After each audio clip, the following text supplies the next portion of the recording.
I noticed in a conversation between um, uh, uh, a dialogue with Misprint that I should say Fiery Broom, right? Had he said though he's formally trained or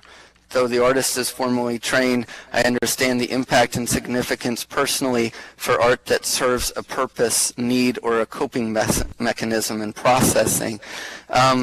The work of a lot of classic outsider work was made to work through problems, and as I said before, was often saved by the person who was helping the artist work through problems, and probably not from an aesthetic point of view, not because they thought the work was particularly beautiful per se, but because it had extraordinary information about the human psyche. Um, uh, so how does this alter the making now in the digital realm, where everything is made to be seen, where so much of what we classify as success comes from things like numbers of hits? We had a visiting artist here, and I had asked the visiting artist how their recent show went, and she told me that she'd had 2 million hits on YouTube, and that was the first time I'd ever gotten that answer as the success or lack of success in a show and a work of art. And this was something also that Benjamin brought up much early in the work of art in the age of mechanical reproduction, where we're changing from a model of notions of quality to ideas of success based on quantity, because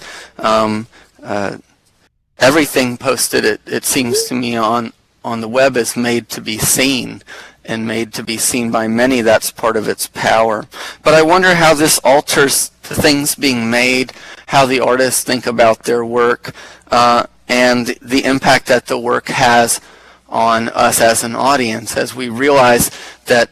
we're, say, not unique as an audience member. We're not experiencing in a certain way, that the availability of this art to everyone, does that change our kind of relationship to what we're seeing? And as I said before, some of the art is really interesting as you see them tackle these questions, making things that are difficult to find, making things maybe that can't be found at all. So these are the questions I have regarding the kind of this show as a really interesting discussion in relation to the history of outsider art and some of those principles. In conclusion, I'd say it's a pretty uncertain conclusion. Except for me, I think this is a unique time in the creative realm where many boundaries are being challenged and are up for debate.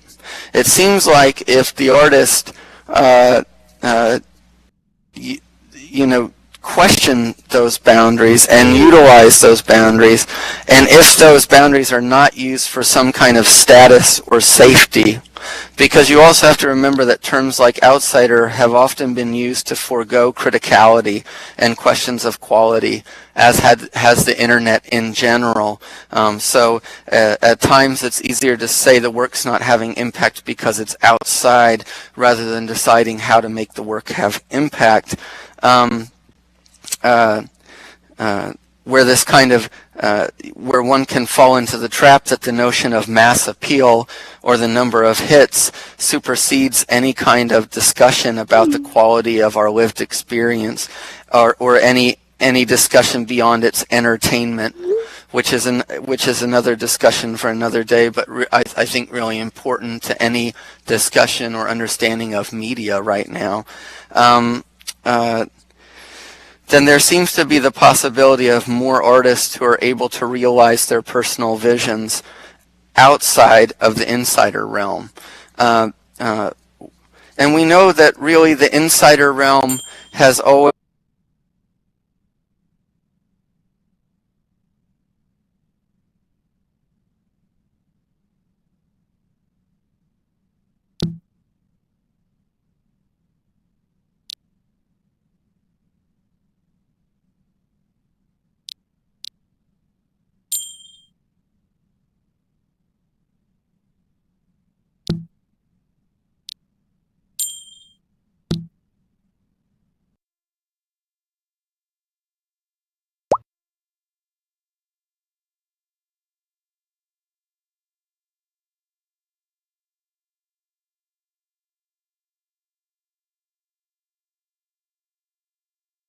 you.